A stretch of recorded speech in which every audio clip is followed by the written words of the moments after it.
Thank you, Mayor Wright, members of the City Council. This is for your consideration of the approval of a use permit for a cannabis dispensary and delivery project, subject to the conditions of approval. Our Community Development Director, Forrest Ebbs, and our Associate Planner, Kevin Scudero, will make a presentation on this item. Thank you. So I'm going to have Kevin give the project-specific basics on this. I want to give a little bit of overview and a little bit of a spoiler. This is the first application, as you're aware of, for a cannabis business in the city of Antioch. A few minutes ago, you passed the second reading of an ordinance requiring a development agreement. There is a condition of approval for this application requiring a development agreement. It was discussed at the Planning Commission, and so that is the expectation. So even though they don't fall under that ordinance we just adopted, specifically, there's a condition of approval that mimics that language and mimics that requirement. So keep that in the back of your head. There will be a development agreement coming forward in a future meeting relating specifically to this project, but for now we're just looking at the use permit tonight, and they will not be able to operate until they get that development agreement in place. So I wanted to just set that up as the background. So as we're listening to this, we're looking literally at the operations at this point, and the development agreement issues will come back at a future date. So with that, I'm going to turn this over to Kevin Scudero, our Associate Planner, and he can explain the whole project to you. Good evening. The applicant proposes to operate a cannabis dispensary with delivery at 2701 West 10th Street. The proposed hours of operation are 8 a.m. to 8 p.m. Monday through Saturday and 9 a.m. to 8 p.m. on Sunday. The operations will consist of the on-site sale of retail cannabis products as well as retail delivery of cannabis products. The applicant plans to begin delivery operations with one delivery vehicle, which will be available to make deliveries during the same hours as the retail business hours. As operations commence, the applicant may increase the number of delivery vehicles based on demand. The delivery vehicles will not have any marking or other indications on the exterior of the vehicle that may indicate that the delivery employee is carrying cannabis goods for delivery. In addition to retail cannabis, the applicant is also proposing to sell vape pens, vape pen batteries, and chargers. They do not intend to sell rolling papers, pipes, bongs, etc. Staff has included a condition of approval requiring the Community Development Director to approve in writing any paraphernalia to be sold at the site beyond what has currently been proposed. The proposed site is approximately 2.8 acres in size with an approximately 17,000 square foot masonry building located on the northwest portion of the site. No new construction is proposed on the site other than internal tenant improvements to the existing building. The building entrance contains an approximately 1,500 square foot lobby where customers are required to check in with security personnel and provide valid identification before being allowed to enter the sales area. Beyond the lobby is the retail sales room where the cannabis is sold. The sales room is approximately 2,500 square feet, and the remainder of the building is comprised of storage area and office space. As part of their application, the applicant submitted a security plan for the site, which was reviewed by the Antioch Police Department. After an internal review of the security plan, staff met with the applicant to discuss the plan and gain a better understanding of how the business operates. At this meeting, Police Department staff provided feedback as well as additional site-specific security measures which the applicant agreed to incorporate into their security plan. Those additional measures have been included as conditions of approval for the project. Staff has also included a condition of approval requiring the Antioch Police Department to conduct a site inspection to assess the security of the site. Any changes deemed necessary as a result of this inspection will be incorporated into a revised security plan that will be submitted for their review and approval prior to certificate of occupancy. In addition to security conditions, staff has also included conditions of approval to mitigate the potential off-site impacts of the proposed cannabis business. These conditions require adequate on-site odor control measures, requiring the business operator to take reasonable steps to address nuisances as a result of the business and prohibiting the use of cannabis products on-site. Staff is recommending the City Council approve the use permit subject to the conditions contained in the attached resolution, and I'll be happy to answer any questions you might have. This is a public hearing. I will open the public hearing portion of this. Are there any requests to speak? Dr. Jeffrey Klingler. Is there a proponent or a proponent from? The project applicant is here to give a presentation. He is here to give a Yes. presentation. Let's go ahead and start with that presentation.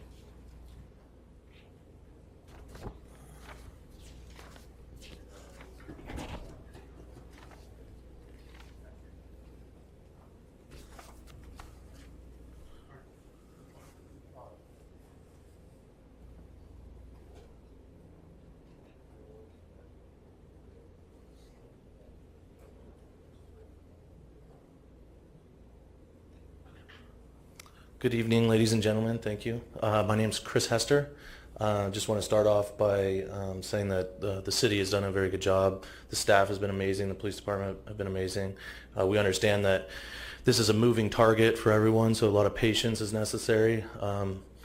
And I would also like to say that we volunteered to do the development agreement too. We always like to make sure that we incorporate ourselves with the city and make the best of the situation. So we will definitely make sure that everyone's happy with the development agreement. So I'll just start off with a quick presentation. If you guys have questions, we can finish with that. Just a brief overview of what we're going to talk about today. Just our executive team, brief summary on the location, the safety and security, community outreach programs that we've done, previous partners, details of the business, some of the brands that we own, and the design of the facility and other facilities. So we have a very seasoned cannabis team, not only nationally, internationally as well. We have operations around the United States.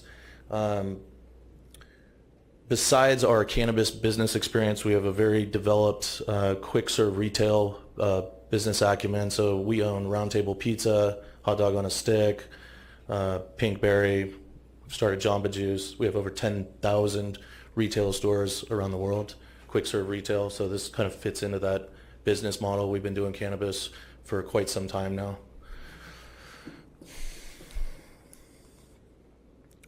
Again, the location was already described, but it's about 15,000 feet, 17 really. We'll only be utilizing initially about 5,000 square feet of the building for the retail side of it. We understand that there's a lot of traffic count over there. We believe that it will be positive to the business environment for us and mutual businesses in that area. There's ample on-site parking. That site was specifically chosen because the amount of revenue that we think it will develop for the city and ourselves. So part of the security elements that were described with the police department, one of our efforts to going into this is we don't have a box really, because we understand that this is a moving target. So we go down, we sit down with all the parties involved, and we try to gauge what is right for the community, especially on the security element of it. So some of the additions that we had were that there's going to be 2 professional licensed armed security guards there at all times, and one of the reasons for that was that we do have deliveries during the day, we have drop-offs. We understand that there needs to be some element of security at the front, but we also want a security guard kind of roaming the parking lot, and then when deliveries trucks come in on site before they pull into the secured area. We have 24/7 monitoring of those cameras, and we have a very robust security system. We find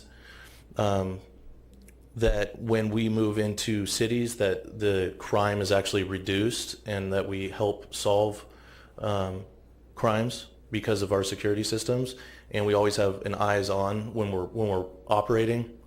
There's always additional security there. I mean, like as if it was a bank, but I would say that we're more secure than a bank in many instances. We also agreed to annual outside auditing of our security programs. So if we run into a situation where anyone's unhappy with what's going on, obviously every year we'll be able to address those problems. So part of our business model also is to engage with local community, nonprofits, Boys and Girls Club. We've contributed to.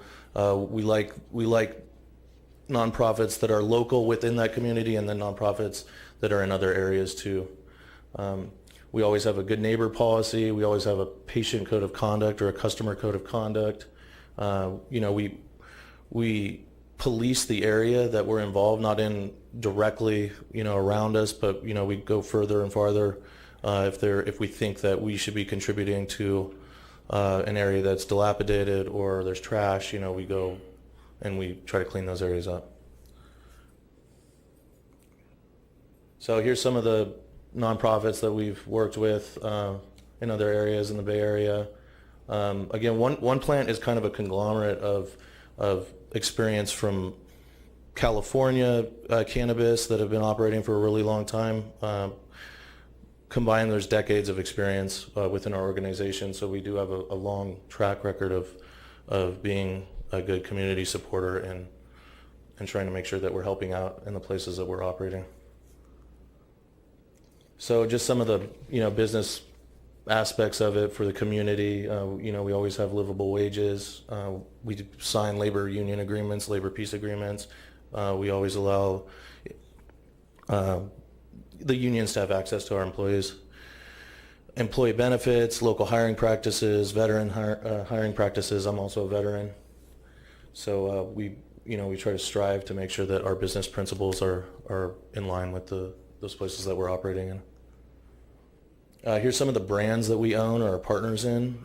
So basically we have a portfolio of investments and additions that we go to, and we provide all these brands in our stores, so that that the distribution process is always immediate. It's kind of like what you would see with like a 7-Eleven or a retail grocery store, the in-house brand, so to speak. So here's some of the details. This is a floor plan that's been developed over time. It's it's kind of chic and desirable. It's nice. So basically like an open room, and at all those desks that you kind of see, there's merchandise there, and you can view, but you can't really take the merchandise out. You have someone following you around, and you're saying, "Oh, I would like this," or "I would like that." They ring you up on an iPad, and then the registers in the back. Let's see if this works right here. These would be the registers. So you would basically look at all the products here. There's some merchandise, swag, and then you would make your purchase, up over here. So we limit the number of people that are in the actual retail facility. That's why we have that waiting room that's 1,500 square feet. We estimate anywhere between 300 and 400 customers a day at this site because of the parking and its proximity to the freeways and its proximity to other businesses. And essentially, the floor plan will be designed to have the most throughput so that everyone comes in, they can wait for a minute, and then you have a certain amount of employees versus a certain amount of customers for security and just one-on-one time with employees to customers. There's some more pictures. And that's it. So I am here to answer any questions. Thank you. So, Well, yeah. okay. After we close the public hearing, are there anybody wish to speak as opponents? Opponents. If not, then we will hear from the public. Dr. Jeffrey Klingar.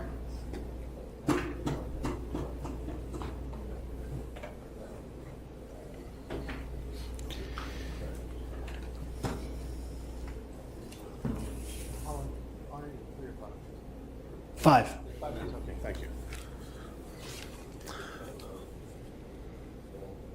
He's not an opponent.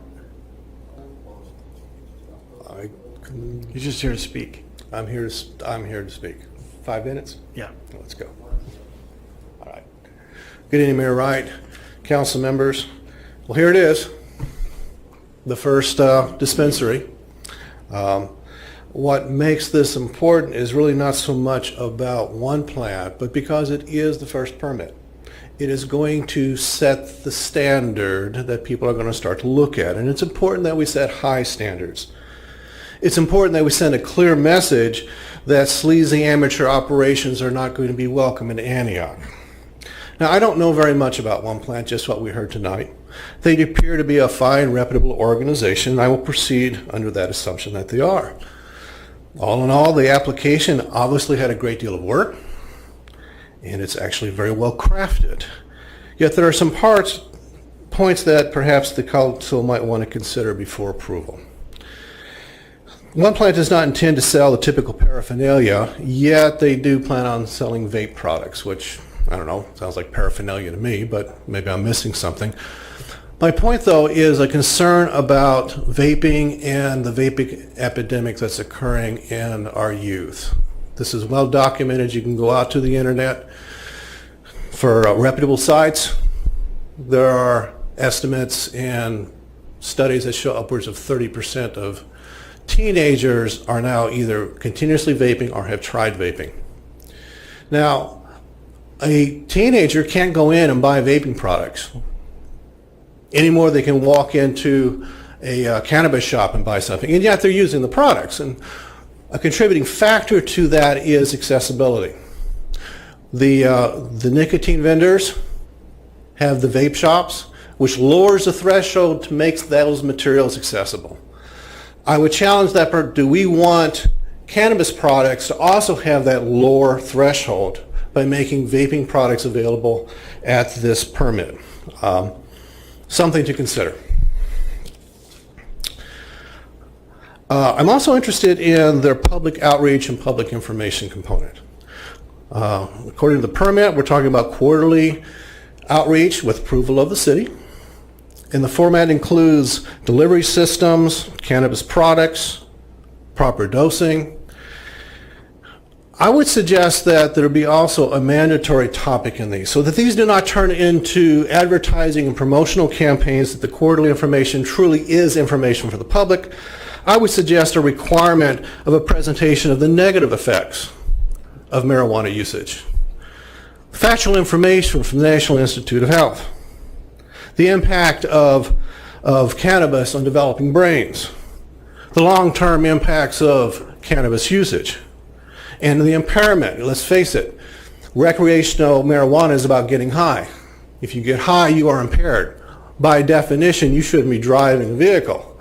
I'm sure Chief Brooks and his staff could enlighten people on the consequences of that.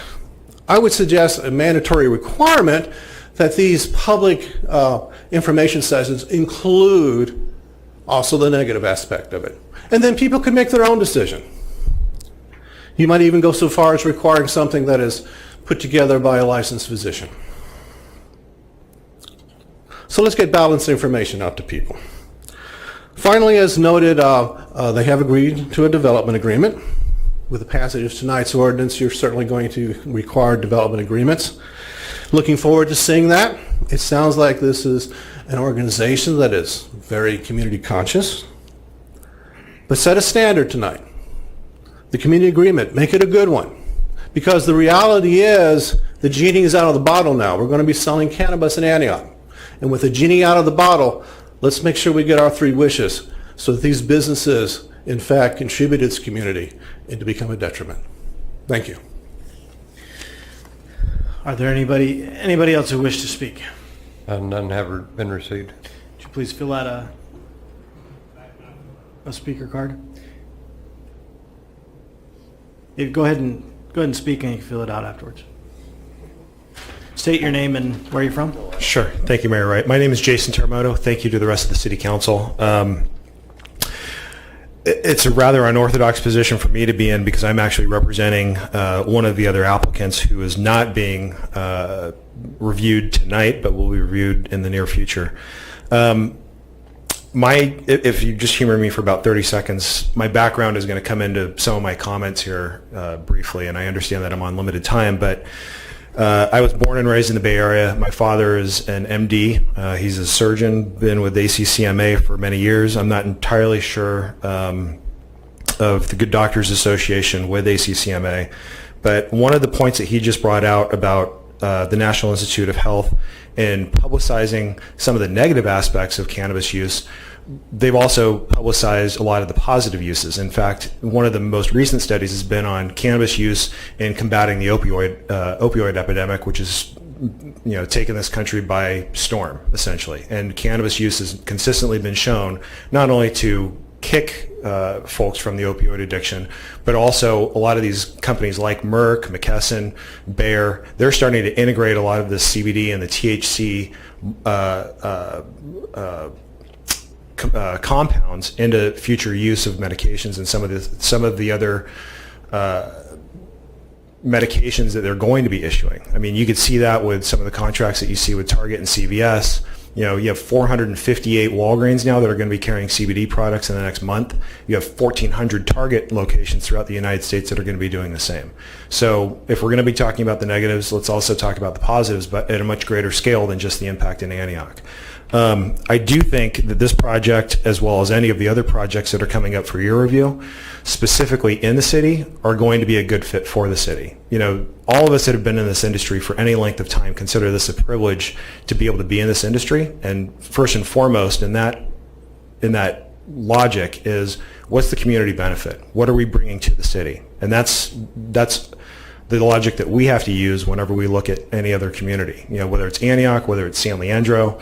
I've been involved in I don't know how many different dispensaries or grows. And one of the points that I was going to make earlier in regards to the development agreement, you make an excellent point. But I was involved in the largest commercial cannabis development agreement in North America. It was 2.4 million square feet, which you take every license that's been granted in the greater Bay Area, combine it together, and it made up a fraction of what we were talking about down in Riverside County. That was the first one that was approved in the state of California.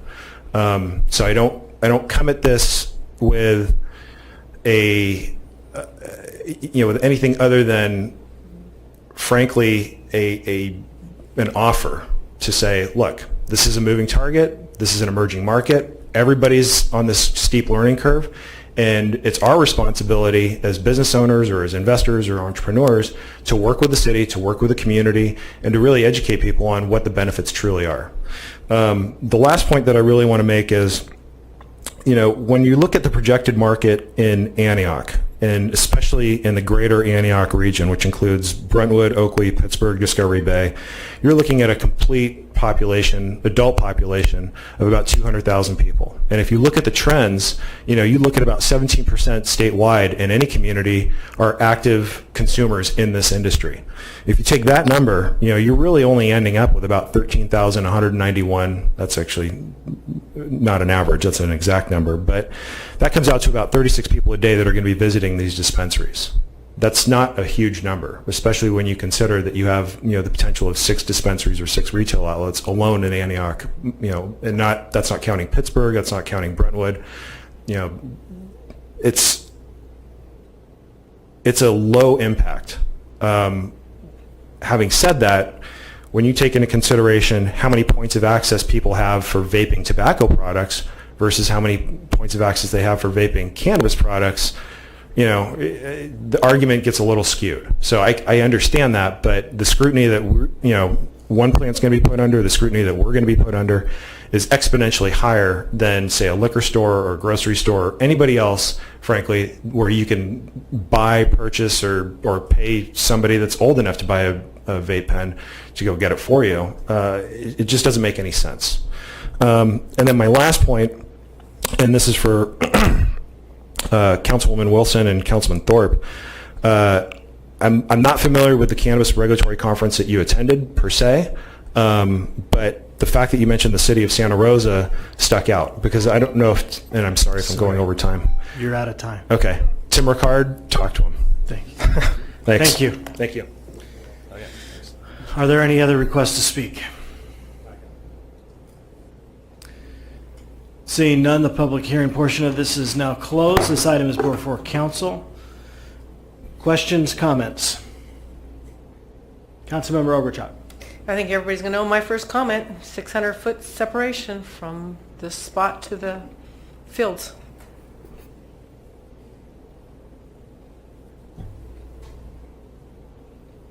Okay. Yeah. Mayor Pro Tem Mott. A question for the proponent.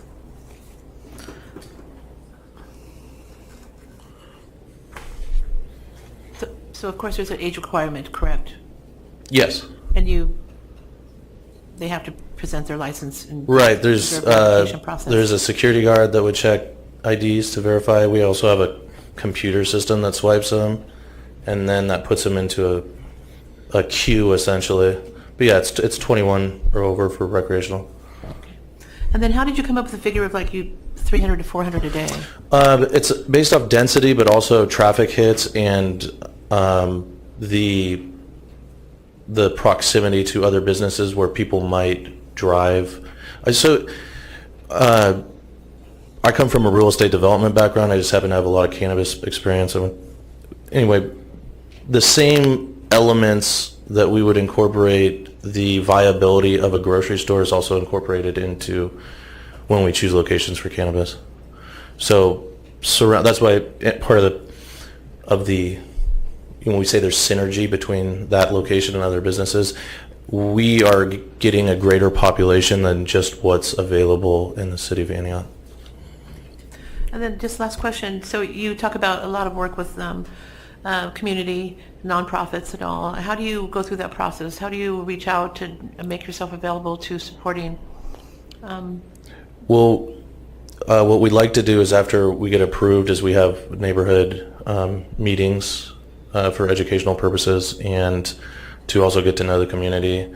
And part of that process, we ask people of community organizations that they donate to. That's why I said we try to choose local ones that we know that the people are in the community support, and then regional or national organizations that we've already vetted ourselves. Okay, thank you. Councilmember Thorpe. Yeah, I just have a few questions. Sorry about that. So the additional space, what do you plan to do with that? Well, we've been very specific with this because we don't like to get off topic, but in the future we would incorporate possible manufacturing elements or a distribution center, essentially. So, one of our partners, we have a facility in San Diego with a similar size building and also that lot size, we could put another building there.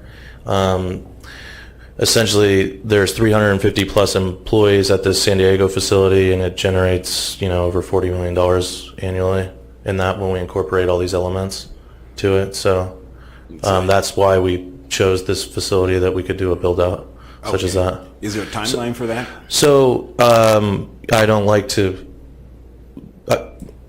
Part of my job is to manage expectations, so I would say over 2 years we could eventually get to that. But we know we'd have to go through building. We'd have to build a new building. What we could do in the next 8 months or so is get some of the smaller elements of it approved, and we could source a larger delivery fleet. Essentially, delivery service will account for half a sale sometimes. So that facility in San Diego does 8 figures in delivery. So it's all part of the plan, so to speak. But we are getting delivery approved right now. Right. So. And so then how much staff do you anticipate having? Right now, not, we'll start off probably between 20 and 30. I forget what we referenced, but usually it's between 20 and 30 for a facility that size. We can support it, but usually we judge based on volume, how we're going to staff over 6 months, and that, will happen in the first few months. We'll kind of gauge what we need to do. Okay, and so what are your projections for revenue of the retail side?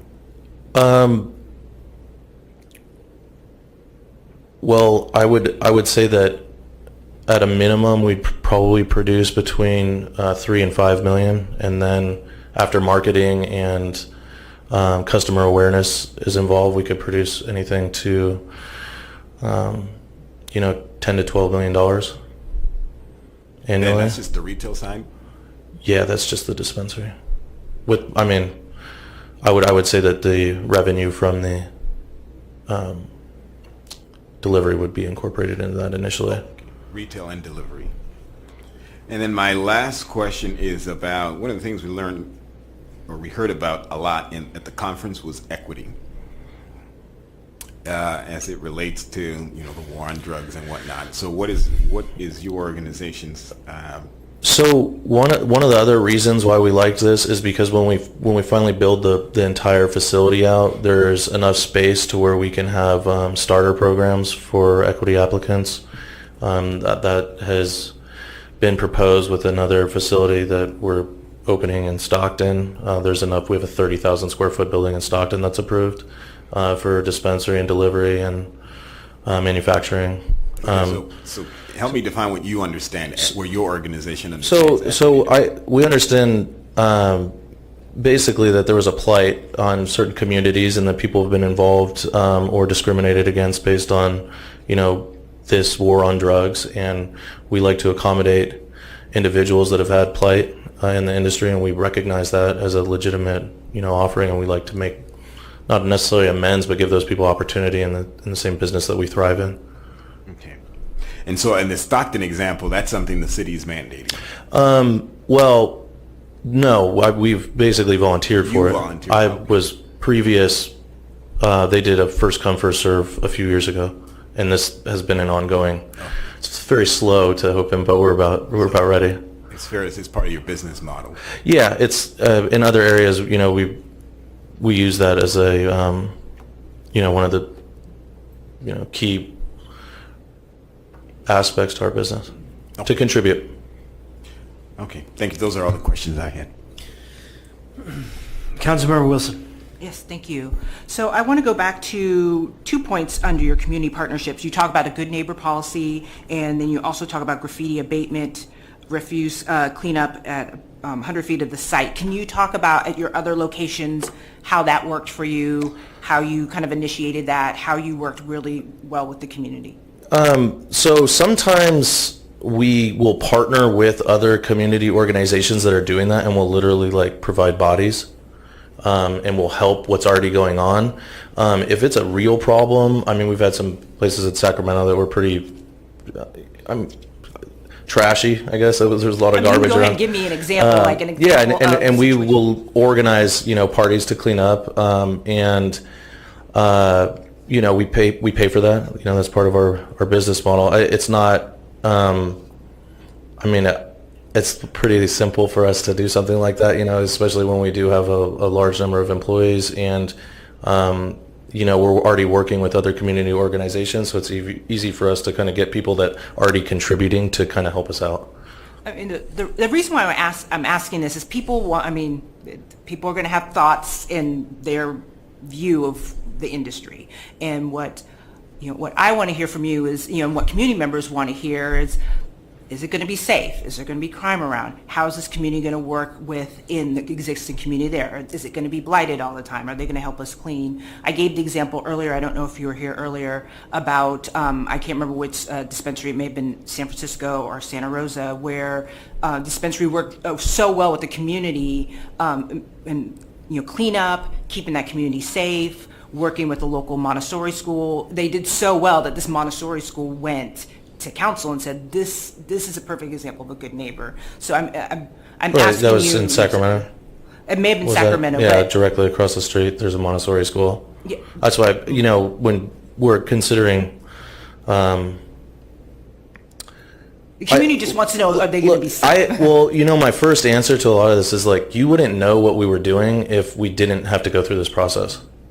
There's such a stigma to it that we go through this process, and because of that stigma, when the bar's here, we're trying to get up here so that we can say, hey, look, we've not only done what you wanted, but we operated above and beyond the standards that you've made us commit to, so that when you say, well, look, you did this, and if there's a problem that happened outside of what we can control, I could say, yeah, well, we do all these things too, to prove to you that we're not just here, temporarily, that we're in it for the long term.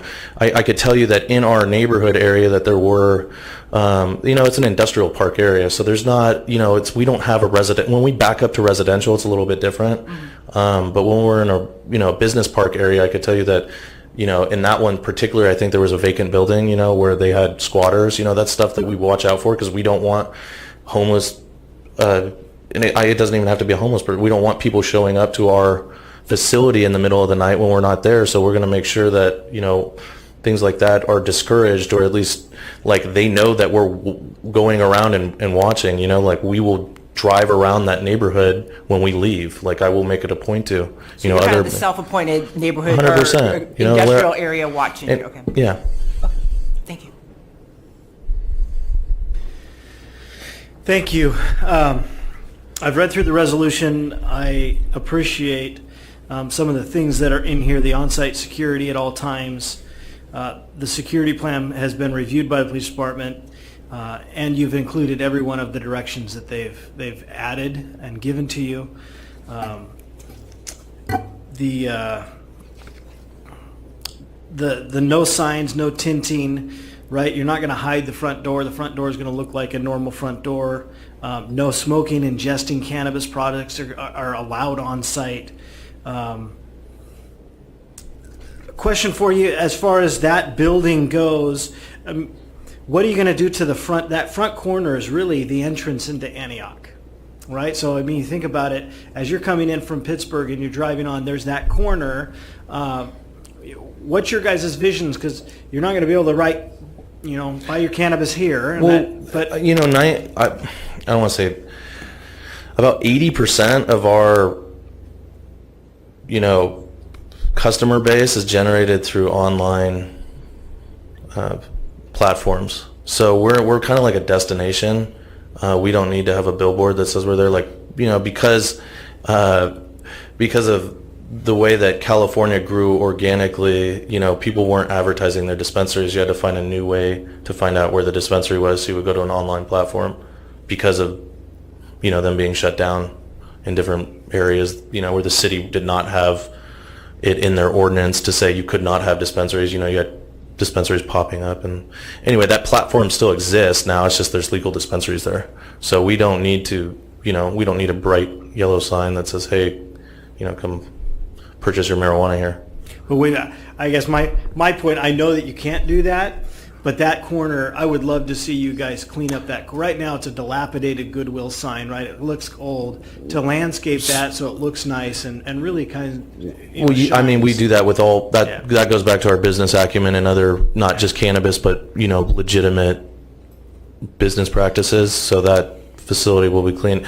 In other areas, we've done mural projects on walls so that it looks cool. So it's not just a big brick wall. In other community benefits plans, we've had, mural projects, and those have to be approved by the city, of course. But we like to, do whatever we can to make sure that the building is presentable. I mean, we take pride in that actually, because it sets us apart from what you would say, or your typical dispensary that existed maybe 5-7 years ago. As the business acumen has developed within the industry, you get less and less bad actors, so to speak. So, no, and I've appreciated. In my research of your business online, it pretty much said that you were of the dispensaries out there, one of the highest class ones that are out there as far as what you portray and what you put forward. So I appreciate that. Look forward to that as far as how you display yourselves and really make an entrance into Antioch that nobody's going to know what you're doing, but it looks nice, and I appreciate that. So with that, I have no other questions. Councilmember Thorpe. There are no other. I'll make a motion that we adopt a resolution of the City Council of the City of Antioch approving a use permit 18-15 for cannabis dispensary with delivery located at 2701 West 10th Street. We have a motion by Councilmember Thorpe. Do I have a second? I'll second. Second by Councilwoman Wilson. Any discussion? Yes. So on page 8, location and separation of the guidelines, I would like to add 600 feet because it's across the street from the Babe Ruth fields. This is across the street from the Dow wetlands. Babe Ruth has 4, 5, and 6 that are right across the street from that. So the map on the screen here shows that it's 2,572 feet approximately from the Babe Ruth fields to this location. It is across the street from the Dow wetlands properties, but the actual fields are about 2,500 feet away.